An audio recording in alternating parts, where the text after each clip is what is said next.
mais quente que o Sol. Tem 16 quilômetros de comprimento, mas só 2,5 centímetros de espessura. É a mais poderosa força elétrica da Terra. É criado pelo gelo, mas queima. Ele mata. Ele fere. Foi 1 ano e meio de inferno. Fogo! Podemos capturá-lo, limitá-lo, mas nunca controlá-lo. Ah, peguei. Olha, caiu bem ali na frente. Raio, o poder violento do nosso planeta feroz.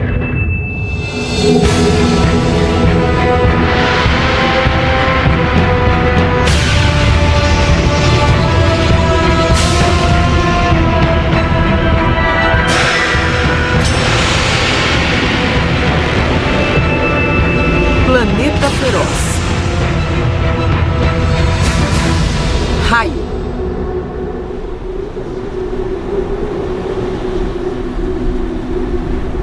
A beleza das nuvens, majestosas, tranquilas, enganadoras.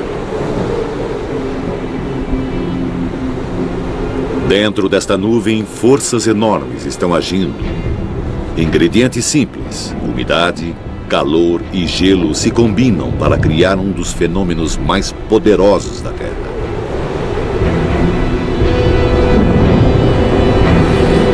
O raio.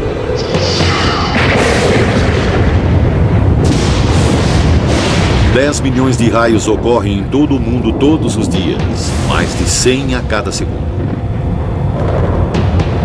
Cada raio tem menos de 2,5 centímetros de espessura e estende-se por quilômetros nos céus. Um fluxo de poder em estado natural, mais quente do que a superfície do Sol.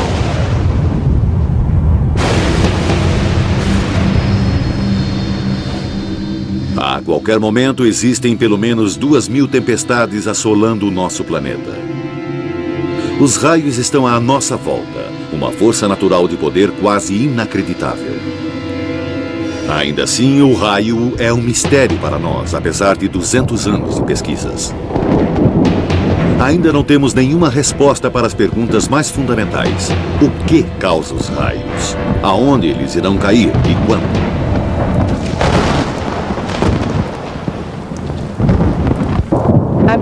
Já me disseram que um único raio tem até 20 milhões de volts e cerca de 27.700 graus centígrados.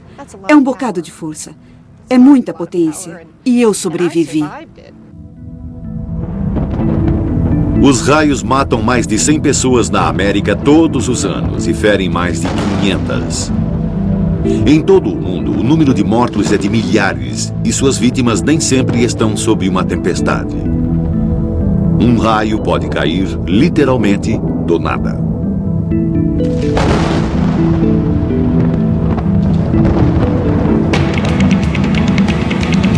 Esta foi a experiência de Michelle Doggart. Ela foi atingida enquanto esquiava num claro dia de verão. O dia estava lindo. Estava quente e ensolarado. E alugamos 2 jet skis por 1 hora. E foi quase no final daquela hora que aconteceu o acidente.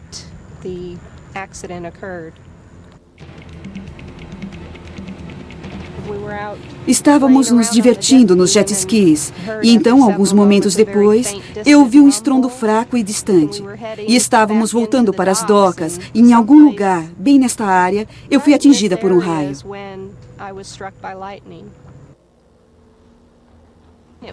Ele não estava acima de nós, mas sim além das árvores. E o que me disseram é que ele era o que eles chamam de arco. Quando o raio viaja à frente da nuvem de tempestade a cerca de 16 quilômetros e viaja horizontalmente e depois faz contato. E eu e o jet ski éramos os seus alvos.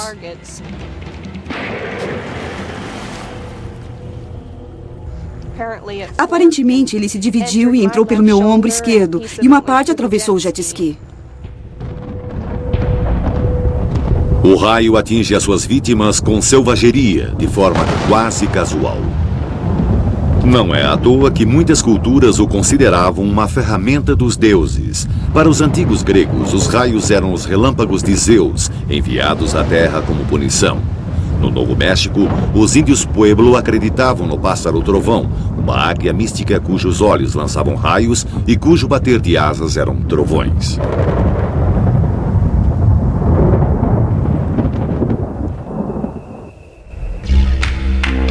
Na Austrália Setentrional, os aborígenes vivem com o raio há milhares de anos. De novembro a janeiro de cada ano, esta terra experimenta as mais poderosas e impressionantes tempestades do mundo.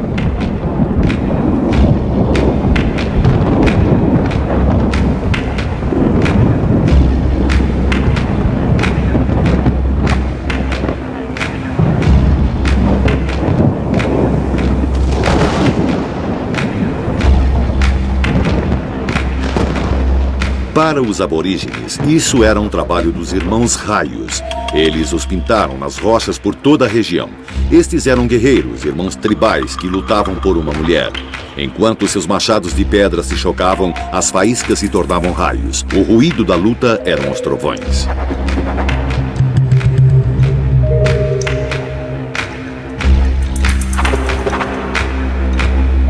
Numa história, o irmão vencedor teve filhos. Fileiras de raios bebês esperando para serem lançados.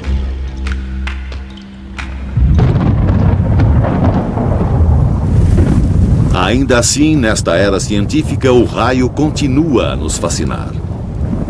E até as perguntas mais simples se mostram difíceis de responder. Como as nuvens tempestuosas se tornam eletrificadas? O que causa os raios?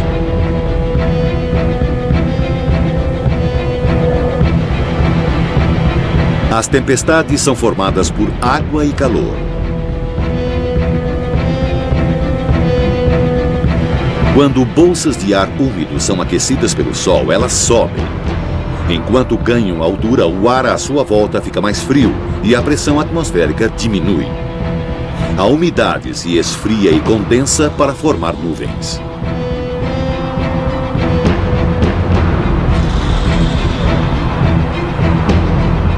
Este processo está no centro da formação de todo tipo de nuvens. Mas para criar um raio, ele precisa ir além.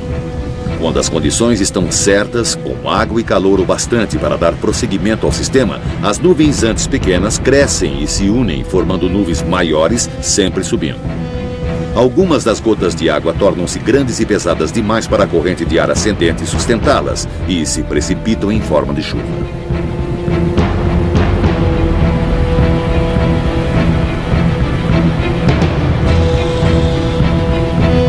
As fortes correntes de convecção elevam as menores gotículas cada vez mais alto. E na região superior da nuvem, que é a mais fria, elas se congelam, formando minúsculos cristais de gelo.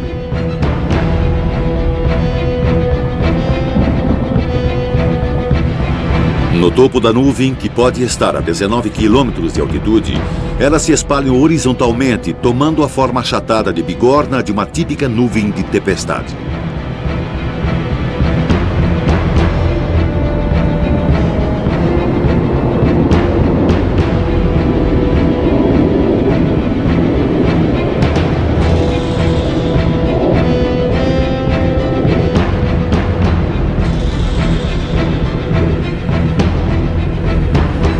Mais água congela nas partículas de gelo e elas crescem e formam granizo que passa de volta através da nuvem. O granizo cai através da corrente de partículas menores em ascensão, causando milhões de minúsculas colisões. Cada colisão derruba elétrons dos cristais de gelo que estão subindo, dando a eles uma carga elétrica positiva, enquanto o granizo, que está caindo, fica carregado negativamente. Toda a nuvem acaba ficando eletrificada como uma pilha gigante, positiva em cima e negativa nas regiões inferiores.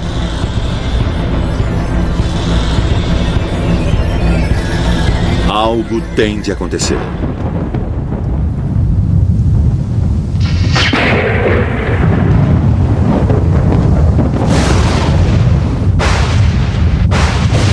Uma enorme corrente elétrica atravessa o ar para neutralizar as duas cargas.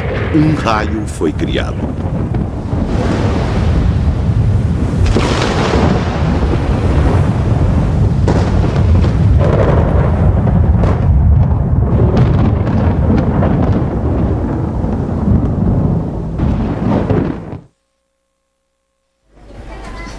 Os raios matam 1 em cada 6 pessoas que atingem.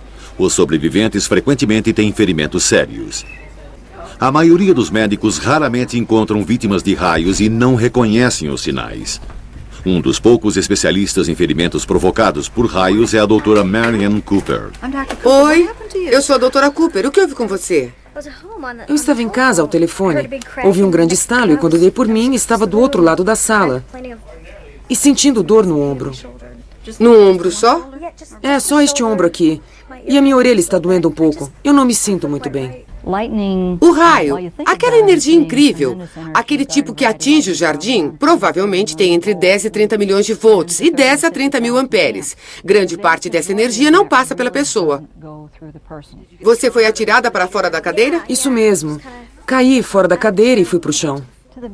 Até onde sabemos, o que acontece quando um raio atinge uma pessoa é que ele desce pelo ar, vê a pessoa como um tipo diferente de resistor, de objeto, passa por essa pessoa numa fração de segundo e faz um clarão do lado de fora, quase que explode por fora. Então, a maior parte da energia provavelmente passa em volta da pessoa e não através dela. Não, a barriga não dói. E fora dormência e formigamento, a senhora não sente outra coisa nas pernas? Não, eu só não me sinto 100%, mas é uma espécie de formigamento. As pernas não doem ou queimam. Certo. Já teve algum problema assim antes? Nunca. Sim. Aperte os meus dedos. A única coisa que mata as pessoas nessa situação é uma parada cardíaca. Isso acontece na hora em que são atingidas. É muito incomum haver outra causa de morte após o incidente inicial. Alguma queimadura? Não que eu possa sentir.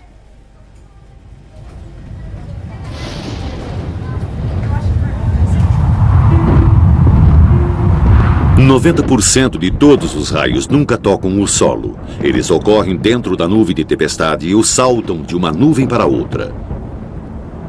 Um único raio pode iluminar toda uma nuvem por dentro. Ele recebe o nome de descarga com formato de lâmina.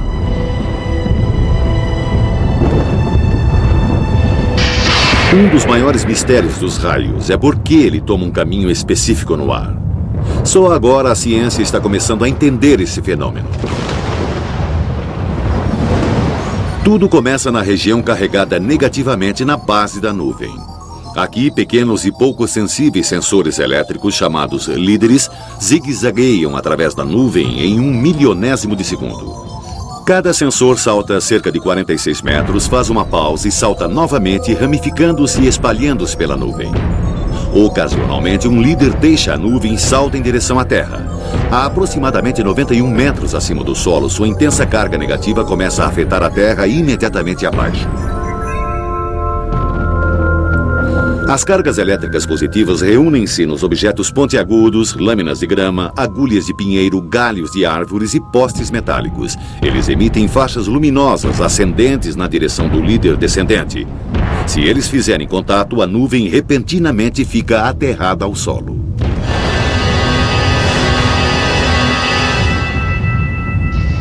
Uma enorme descarga elétrica irrompe através do canal. A parte mais perto do solo descarrega primeiro. Então, enquanto a corrente é despejada canal abaixo de regiões cada vez mais altas, a parte visível do raio dispara para cima, próximo à velocidade da luz.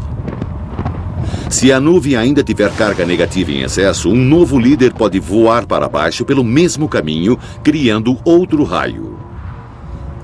Mais líderes podem se seguir, geralmente 3 ou 4, mas podem haver tantos quanto 30 ou 40. Para o olho humano, um raio parece vibrar.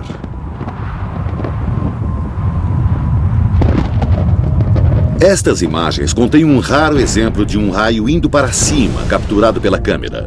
À velocidade normal, ele aparenta ser só mais um raio caindo por perto. Mas vendo o filme quadro a quadro, logo antes do raio principal, outro raio é claramente visível serpenteando de baixo para cima. Na verdade, o raio principal atingiu o solo a alguma distância porque o outro não fez contato. Caso contrário, o cinegrafista correria um grave perigo. Ainda assim, sempre houve pessoas preparadas para tentar o destino, colocando-se no caminho de um raio.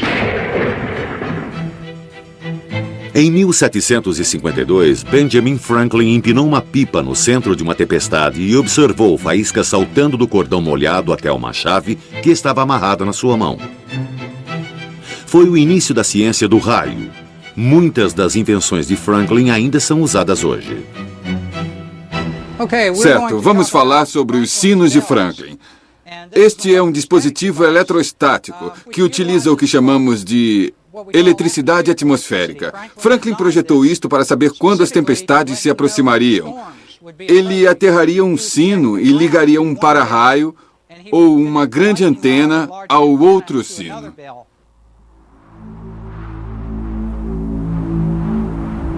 Quando a nuvem de tempestade se aproximou, o ar ficou eletrificado e um sino ficou carregado.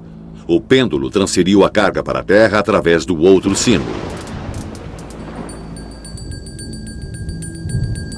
Quando os sinos começaram a soar, Franklin sabia que uma tempestade se aproximava.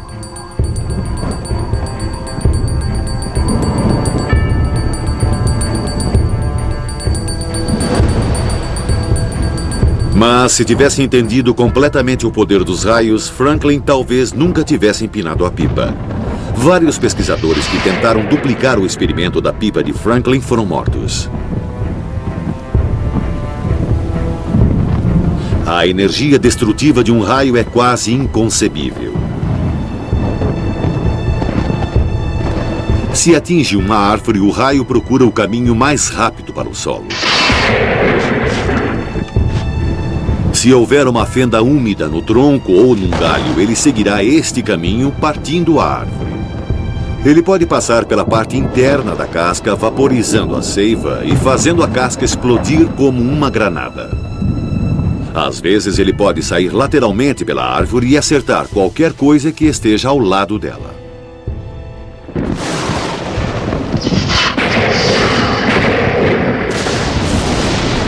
Uma situação como essa quase matou Tony Scott, um engenheiro de telefonia de Miami. Ele sabia dos riscos de trabalhar durante uma tempestade e achou que tinha tomado as precauções certas. Eu estava aqui para instalar uma segunda linha de telefone na casa do cliente. Eu tinha acabado de descer do poste e liguei a nova linha de serviço à casa. Ela estava pendurada no beiral do telhado. Enquanto estava trocando a caixa, eu lembro que vi um clarão. É tudo de que me lembro, até que acordei do outro lado do pátio. O fio não estava aterrado nem nada, e eles me disseram que um raio atingiu o poste. E felizmente desceu pelos dois lados do cabo. Mas ele também desceu pela linha de serviço, que não estava aterrada, e eu era o terra mais próximo. Quando voltei a mim, eu não podia me mover.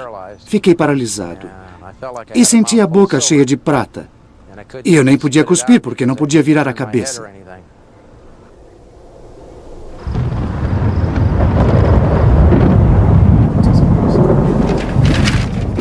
Frequentemente, a vítima acorda depois de ser atingida, ainda na área do acidente, e não pode se mover porque suas extremidades inferiores ficam paralisadas. Suas pernas, às vezes um braço ou ambos os braços, ficam assim por um determinado período. Eles também podem relatar dor, dormência, formigamento, esse tipo de coisa. Isso provavelmente é devido a algum ferimento causado ao sistema nervoso parasimpático. No hospital pensaram que eu tinha tido um derrame, porque metade do meu rosto estava caído. Mas eu acabei com uma perda auditiva de 20% e perdi parte da sobrancelha, onde o raio me atingiu. Ela não cresce mais, então preciso aparar a outra para ficarem iguais. Mas, fora isso, foi 1 ano e meio de inferno.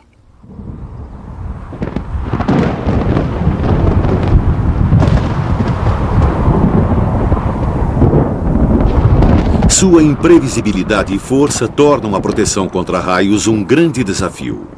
Aonde ele irá cair? Que medidas preventivas podemos tomar? Para ajudar a responder a essas perguntas, em Camp Blanding, perto de Gainesville, na Flórida, cientistas passam os meses de verão provocando raios, usando princípios que Benjamin Franklin facilmente teria reconhecido. Aqui, eles disparam foguetes para um núcleo de nuvens de tempestade ativas. O local fica no Corredor dos Raios, um cinturão de terra ao longo do centro da Flórida. O Corredor dos Raios tem mais tempestades do que em qualquer outro lugar da América. O foguete leva atrás de si um fio de cobre fino. A ideia é fazer com que o raio atinja o foguete e depois siga o fio até o solo. Os pesquisadores então podem estudar e medir os efeitos do raio de perto.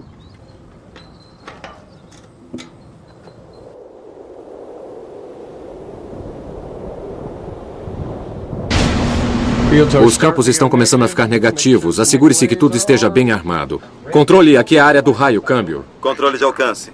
Confirme em 1509. Vamos disparar. Tudo está armado. Ligando a força, ligando o ar. Armando o foguete número 1. Os campos estão a -5, indo para -7. -7 e armando. E em -8, disparamos. 3, 2, 1, fogo.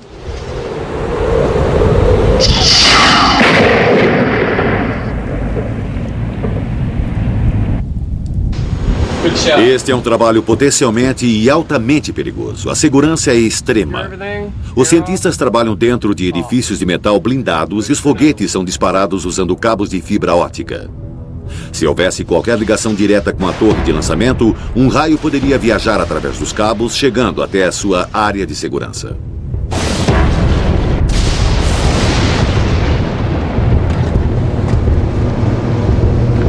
Esses são os dois tipos de foguetes que usamos agora.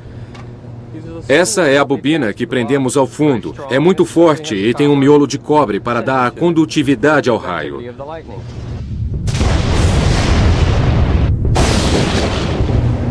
Esses vieram da França. Esses são os que usamos e que são os mais confiáveis no momento. O maior problema é que temos de usar pólvora. O motor carrega 900 gramas de pólvora sob pressão. Então, eles são muito perigosos e podem acender a mais ligeira provocação.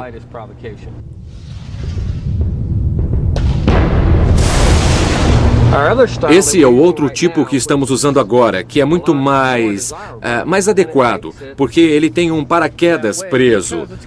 Assim, ele é reciclável. Isso aqui é antes. E isso é depois. A principal meta da pesquisa é testar os cabos e o maquinário usados na indústria da energia elétrica. Cortes de energia frequentemente são causados por raios que atingem grandes instalações ao ar livre. Os pesquisadores medem as enormes sobretensões de energia durante a queda dos raios provocados para ajudá-los a desenvolver sistemas novos à prova de raios. Provocar raios com sucesso exige experiência e habilidade. O momento do lançamento precisa ser cronometrado com precisão. Como as cargas negativas aumentam nas nuvens, sensores medem o campo positivo correspondente no solo. Eles só podem disparar 3, quando este 2, campo 1, atinge um e nível fogo. crítico.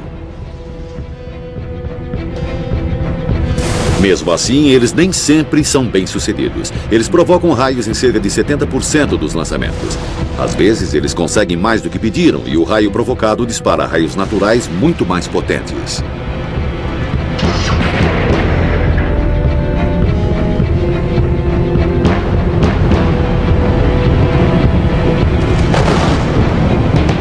Não podemos prever os raios, mas é possível detectar quando eles atingem o solo a quilômetros de distância. Telas na Rede Nacional de Detecção de Raios em Tucson, Arizona, mostram todos os raios na América momentos antes deles ocorrerem. Todo raio emite um pulso de rádio. Uma rede de antenas capta cada pulso e calcula a posição exata onde o raio irá cair. A cada ano, na América, ocorrem mais de 20 milhões de raios. O sistema detecta todos.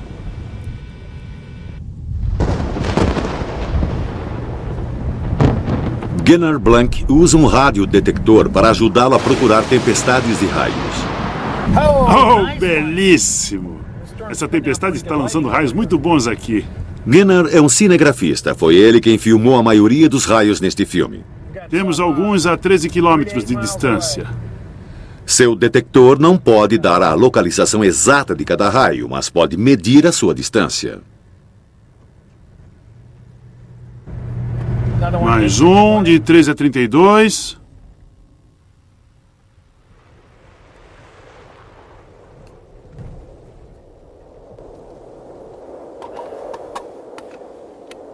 Muito bem. Provavelmente vai ser onde a chuva está se precipitando ou imediatamente fora dela. E estamos aqui num morro. Então, estamos um pouco expostos. O problema de Gunnar é saber precisamente o quanto ele se expõe. Qual o nível de risco que ele está correndo. O detector de raios só nos dá uma ideia da distância dos raios. Você também pode olhar. 0 a 5. Vai ser uma tempestade de ficar dentro do carro. E bem rápida. Mais 1. Enquanto a tempestade se aproxima, os raios caem cada vez mais perto e são cada vez mais frequentes. São condições perfeitas para a filmagem. Oh, que beleza! Que maravilha! Esse foi lindo. Foi perto, muito perto. Eu gostaria que um raio descesse pelo lado e ele desceu. Oh, foi perto. Oh, foi perto. Foi bem aqui, no final da estrada. Essas coisas estão chegando perto demais. Acho melhor entrar. Um carro é o lugar mais seguro para se estar durante uma tempestade. Para Gunnar Blank, que passa tanto tempo perto de raios, é o seu único abrigo.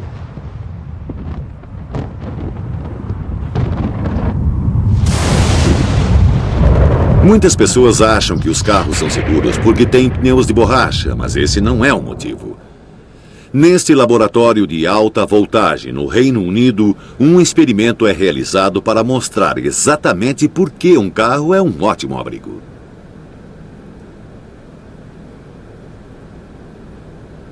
Teoricamente, se o veículo for atingido por uma faísca de alta voltagem, seu chassi metálico irá conduzir a corrente elétrica em volta da pessoa dentro do carro e depois para a terra através dos pneus.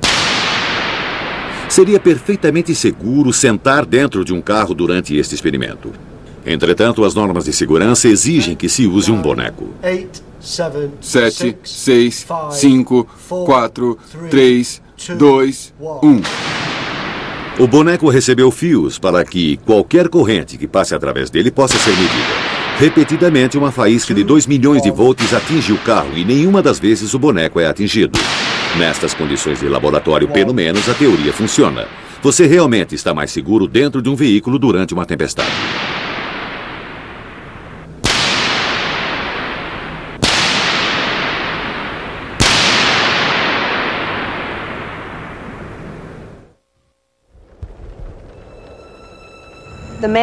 O homem que estava na praia e tinha vindo ajudar disse: "Ela já está azul." E havia pessoas à sua volta dizendo para ele desistir, que eu tinha morrido. "Deixa em paz, ela está morta." E ele se recusou a parar. Ele disse: "Não vou parar." E continuou com a massagem até os paramédicos chegarem e assumirem. E levou 4 minutos para eles conseguirem os sinais vitais.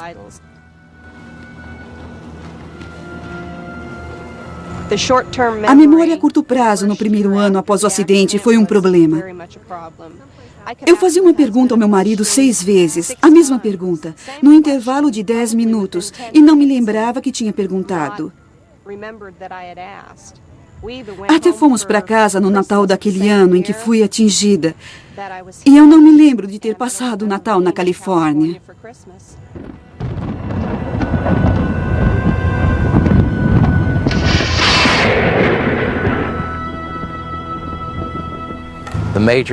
O grande problema pelo qual eu passei foi um problema de equilíbrio. Eu caía sem aviso. Mudanças de humor. Eu sempre tive senso de humor e perdi o meu senso de humor. Pode-se fazer uma analogia entre uma pessoa e um computador que sofreram uma descarga elétrica. A parte externa do computador parece estar bem, mas provavelmente na parte de dentro o software não funcionaria. A mesma coisa acontece com uma pessoa e é muito frequente. Ela pode ter deficiências na memória, problemas com a memória a curto prazo, em especial com as informações de código. Então, elas podem levar uma conversa perfeitamente decente com você na emergência. E depois, no dia seguinte, elas nem se lembram de ter falado com você.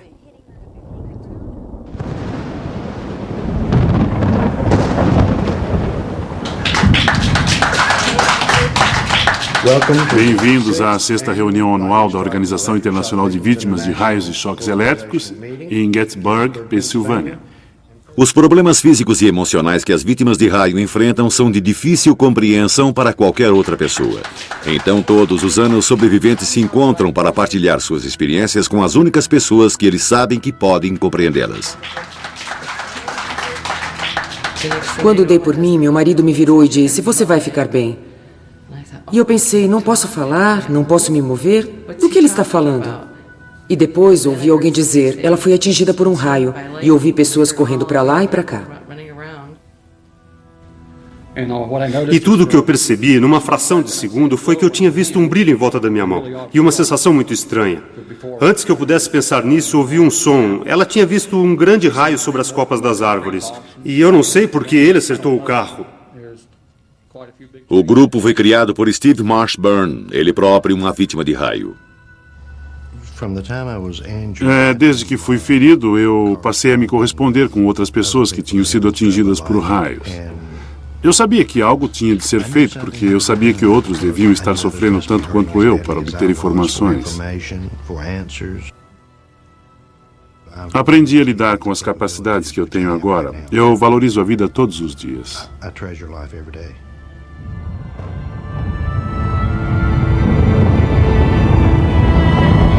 Todos estamos cada vez mais vulneráveis aos raios. Eles podem danificar a tecnologia da qual a nossa sociedade depende tão facilmente quanto podem ferir pessoas.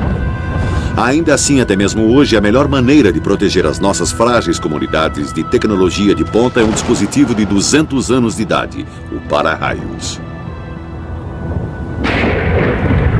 A haste deve ser resistente o bastante para suportar a enorme voltagem e corrente de um raio. E neste experimento ao ar livre no Japão, condutores de raios estão sendo testados com raios simulados, 3 milhões de volts de eletricidade, saltando de pelo menos 6 metros até o solo.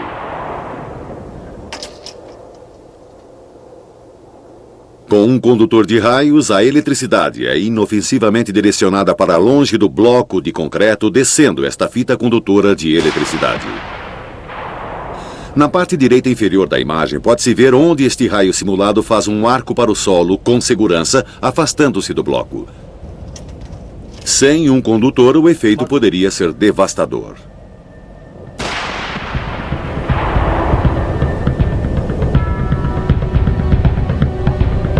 Quanto mais sofisticada a nossa tecnologia, mais vulnerável ela fica aos raios. E uma das tecnologias mais vulneráveis de todas é o avião. No ar, seus sistemas de rádio, o radar e os tanques de combustível correm um risco potencial.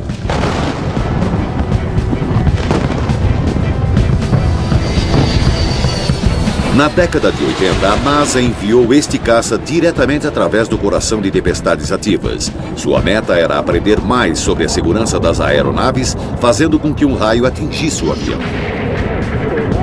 Eles tiveram sucesso.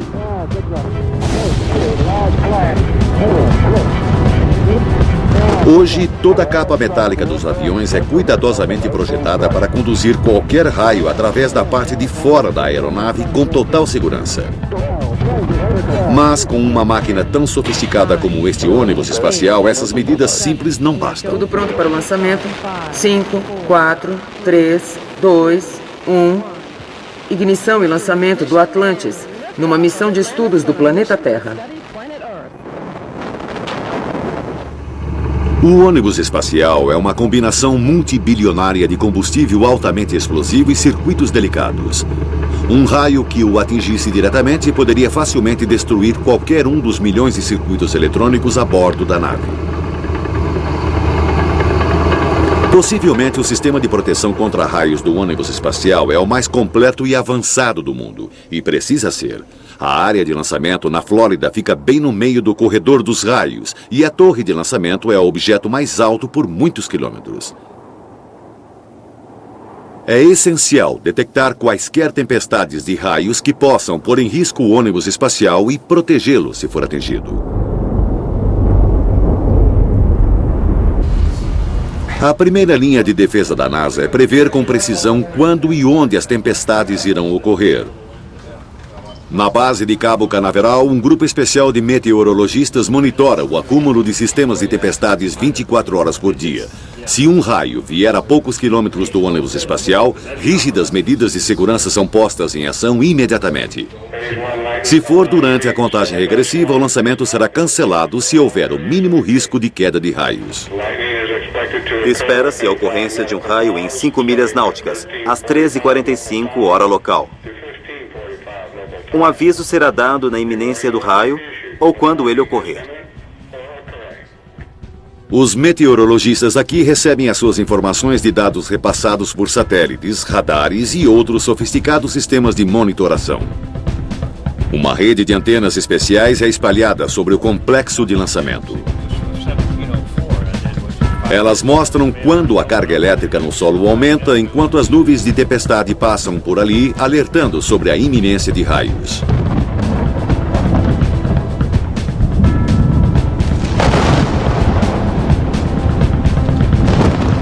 Mas é inevitável que o ônibus espacial ou a torre de lançamento, às vezes, sejam atingidos por um raio, como mostram essas imagens de uma câmera de segurança da NASA.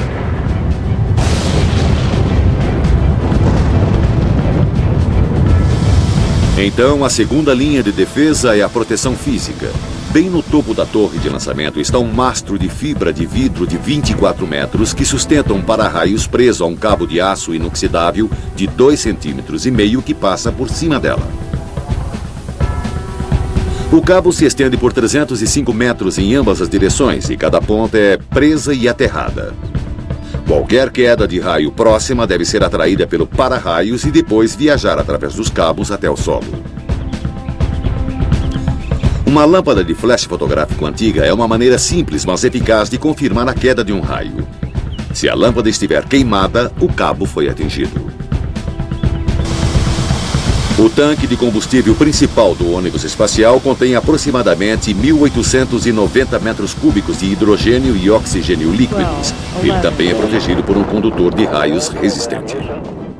Através de todo o ônibus espacial, os delicados circuitos eletrônicos são blindados contra sobretensões elétricas só no caso de um raio passar pelos sistemas de proteção. Até agora isso não aconteceu.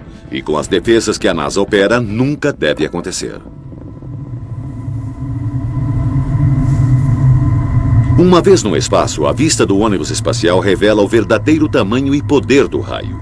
Diariamente, enormes tempestades tropicais rolam por sobre as ilhas da Indonésia.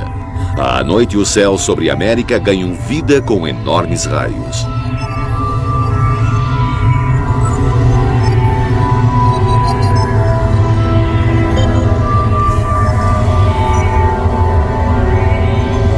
Seis 6.000 raios ocorrem a cada minuto no nosso planeta, cada um produzindo o seu próprio pulso de rádio.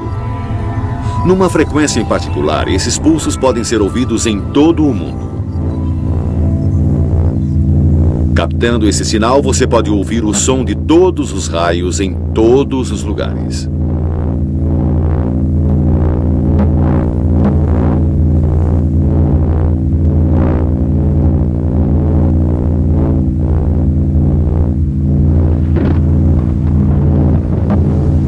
Enquanto estas tempestades de raios viajam através da atmosfera do nosso planeta, elas sutilmente o modificam.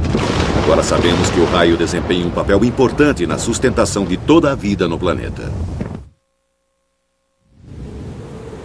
Este avião é parte de um complexo programa de pesquisa científica do Colorado, projetado para analisar o efeito dos raios na atmosfera. O avião foi equipado com dispositivos que aspiram ar para os instrumentos instalados em seu interior. Ele voa a baixa altitude em volta e às vezes diretamente sob tempestades ativas. Os pesquisadores então podem analisar como o raio altera e afeta a química do ar.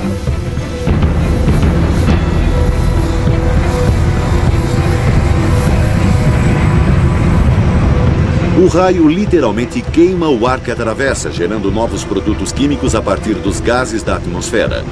Estes incluem nitratos, essenciais para o crescimento de todas as plantas, que se dissolvem na chuva e se precipitam para o solo. Os raios podem ter criado mais da metade de todos os nitratos da Terra. E todo raio cria ozônio. A convecção de uma tempestade leva um pouco disso para a estratosfera, onde se soma à camada de ozônio da Terra, protegendo-nos dos mortíferos raios ultravioleta do Sol. Com cada voo, estes cientistas estão descobrindo mais maneiras pelas quais os raios contribuem para o complexo equilíbrio da natureza.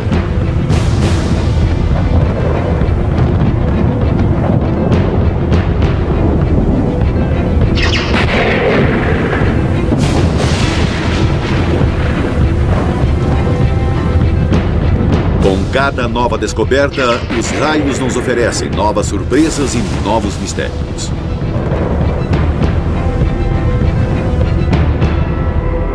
Durante anos, pilotos voando à noite têm relatado a visão de enormes, porém fracos clarões de luz que eram disparados no céu de baixo para cima do topo das tempestades. Eram tão rápidos e fracos que mal eram visíveis. Os cientistas não tinham nenhuma explicação científica para essas luzes e assim eles tendiam a rejeitar as histórias. Estas primeiras imagens abalaram a comunidade científica. Eles chamaram esses clarões de sprites, estranhos, furtivos e cientificamente inexplicáveis. Olhe aqueles ali. Viu? Agora existem projetos em todo o mundo tentando estabelecer a natureza exata destas misteriosas descargas elétricas. Bem no meio do corredor dos sprites. Esta estação de pesquisas no topo de uma montanha no Wyoming usa equipamento especial que requer um baixo nível de luminosidade para capturá-los em vídeo. Acho que as nuvens vão se dissipar esta noite. Os sprites são enormes. Eles são disparados do topo de uma nuvem de tempestade de 19 quilômetros a alturas de 97 quilômetros ou mais. Isso significa que os pesquisadores têm de observá-los a uma grande distância. Do cume desta montanha, eles observam tempestades sobre as grandes planícies a até 800 quilômetros de distância. E espere pelo melhor. Sempre podemos mudá-los se... São estes. Eles estão bem na junção do Wyoming com Dakota do Sul e Nebraska. E podemos ver aquele... O segredo do sucesso é escolher antecipadamente quais são as melhores tempestades para se observar e depois apontar as câmeras exatamente na direção certa. Depois, eles precisam esperar pelo anoitecer. Os sprites só podem ser vistos à noite com câmeras ultrassensíveis. O olho humano mal pode vê-los de vez em quando, mas de maneira muito breve e com pouca intensidade para que a sua observação seja útil. Estas raras imagens em cores tiradas de um avião voando em grande altitude mostram que os sprites são vermelhos e que estas grandes formas podem ocupar até 10.500 quilômetros cúbicos em volume. A causa dos sprites é um mistério. Eles sempre ocorrem imediatamente depois e diretamente sobre um clarão de raio convencional. Mas nem todo clarão de raio cria um sprite. Certo, estamos prontos para os sprites. Bom, que comece o show. A teoria mais recente é que eles são produzidos pelos raros raios positivos, raios que atingem o solo vindos diretamente do topo da nuvem.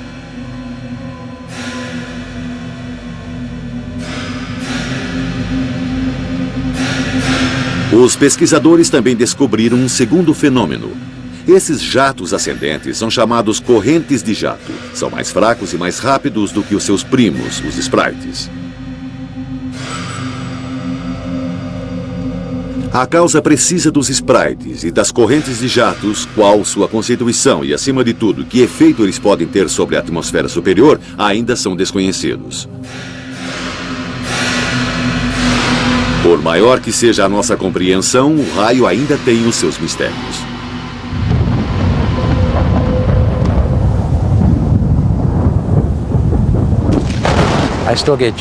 Ainda tremo nas bases quando há um raio.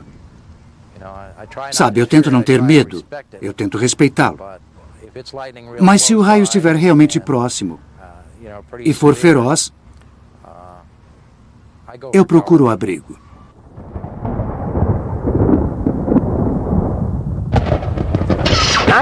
Eu sobrevivi. As pessoas sobrevivem a eles. Você passa por isso e vai em frente. As tempestades de raios têm iluminado os nossos céus desde o início do mundo, deixando-nos com medo, mas também com uma irresistível fascinação. Eu provavelmente não devia dizer isso na TV. Eu adoro raios. Acho que é uma das coisas mais fantásticas, o maior fenômeno natural que existe. É uma das maiores dádivas que já recebemos. É lindo. Apesar de eu entender que para as vítimas, ele pode ser muito assustador. Se eu tomo os cuidados que mando os outros tomarem? Não. Eu sento na minha varanda e observo os raios. Já disse à minha família que quando me aposentar, teremos de encontrar um lugar onde possamos observar as tempestades e os raios.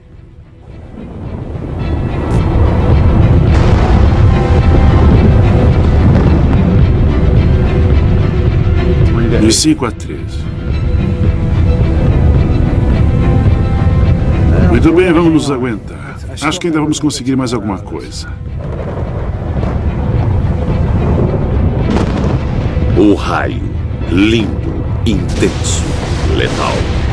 Ainda assim, apesar de seu perigo terrível e enorme força destrutiva, sempre haverá aqueles que irão querer desafiar a incrível força de nosso planeta feroz.